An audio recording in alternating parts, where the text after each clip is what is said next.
Shake ഉണ്ടാക്കിയാലോ? വേനലാണ്. വേനല് കൂടി ഇപ്പൊ നമ്മള് മാർച്ച് മാസം കഴിഞ്ഞ് ഏപ്രിൽ മാസമായി, വീണ്ടും ചൂട് കൂടുകയാണ്.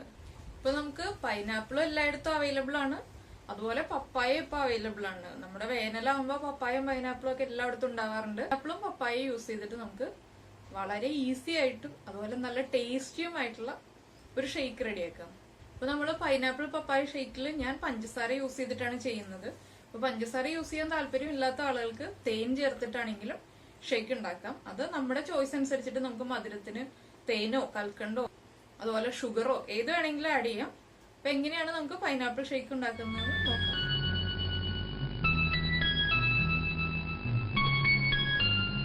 നമ്മള് പൈനാപ്പിൾ എടുത്തിട്ടുണ്ട്, പപ്പായ, പാല്, ചിങ്ങൻപഴം, ഡേറ്റ്സ്, കാഷ്യൂനട്ട്, ഷുഗർ. നമ്മളിപ്പോ ഒരു പൈനാപ്പിൾ എടുത്ത് വെച്ചിട്ടുണ്ടെന്നുള്ള ഇതിന്റെ കുറച്ച് പോർഷൻ, ഒരു കപ്പോളം മാത്രം മതി നമുക്ക് പൈനാപ്പിൾ പീസസ്. അതുപോലെ തന്നെ 1 കപ്പ് പപ്പായയുടെ പീസസ് വേണം.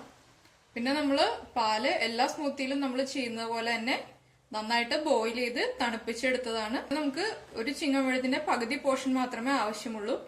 അപ്പൊ ആദ്യം നമുക്ക് പൈനാപ്പിളും പപ്പായയും ചെറിയ പീസായിട്ട് കട്ട് ചെയ്തെടുക്കാം. നമുക്കൊരു മിക്സിയുടെ ജാറിലേക്ക് നമ്മൾ ചെറുതായിട്ട് കട്ട് ചെയ്ത് വെച്ചിരിക്കുന്ന പൈനാപ്പിൾ പീസസ് ആഡ് ചെയ്യാം. നമുക്ക് ജ്യൂസറിലേക്ക് ചിങ്ങമ്പഴം ചെറിയ പീസായിട്ട് കട്ട് ചെയ്തിടാം. ഒരു പകുതി പഴം ആഡ് ചെയ്താൽ മതി. ഇതിലേക്ക് നമ്മൾ ചെറിയ പീസായിട്ട് കട്ട് ചെയ്തെടുത്ത പപ്പായ ചേർക്കാം. പപ്പായക്കും പൈനാപ്പിളിനും നല്ല മധുരം ഉണ്ടെങ്കിൽ കുറച്ച് ഷുഗർ ആഡ് ചെയ്താൽ മതി. ഞാനിപ്പോ ആദ്യം കുറച്ച് ഷുഗർ ആഡ് ചെയ്തിട്ട് പിന്നെ കറക്റ്റ് ആയിട്ട് നോക്കിയിട്ട് നമുക്ക് വീണ്ടും വേണമെങ്കിൽ ഷുഗർ ആഡ് ചെയ്ത് കൊടുക്കാം. നമ്മൾ സീഡ്സ് റിമൂവ് ചെയ്ത് വെച്ചിരിക്കുന്ന ഡേറ്റ്സ് ആഡ് ചെയ്യാം. ഇതിപ്പോ ഒരു 4 ഡേറ്റ്സ് ആണുള്ളത്. ഞാനൊരു 7 കാഷ്യൂനട്ട്സും ചേർക്കുകയാണ്. ഇതിലേക്ക് നമ്മൾ ബോയിൽ ചെയ്ത് തണുപ്പിച്ച് വെച്ചിരിക്കുന്ന മിൽക്ക് ആഡ് ചെയ്ത് കൊടുക്കാം. ഇതിന് നമുക്ക് നന്നായിട്ട് ബ്ലെൻഡ് ചെയ്തെടുക്കാം.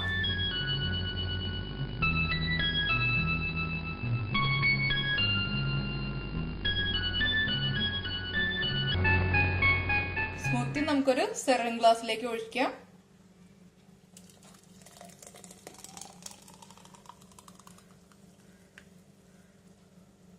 അപ്പൊ ഞാൻ ഈ സ്മൂത്തിയിലേക്ക് 2 ടീസ്പൂൺ പഞ്ചസാര ചേർത്തിട്ടുണ്ട്. പൈനാപ്പിളിന്റെയും പപ്പായയുടെയും മധുരം അനുസരിച്ച് നമ്മൾ ചേർക്കുന്ന ഷുഗറിന്റെ അളവിൽ വ്യത്യാസം വരും. അപ്പൊ എല്ലാവരും ഈ വേനലില് സ്മൂത്തിയൊക്കെ ഉണ്ടാക്കി കഴിക്കുക. ലൈക്ക് ചെയ്യുക, ഷെയർ ചെയ്യുക, കമന്റ് ചെയ്യുക, സബ്സ്ക്രൈബ് ചെയ്യുക. നമുക്ക് അടുത്ത ഡിഷുമായിട്ട് അടുത്ത ദിവസം കാണാം. ബൈ.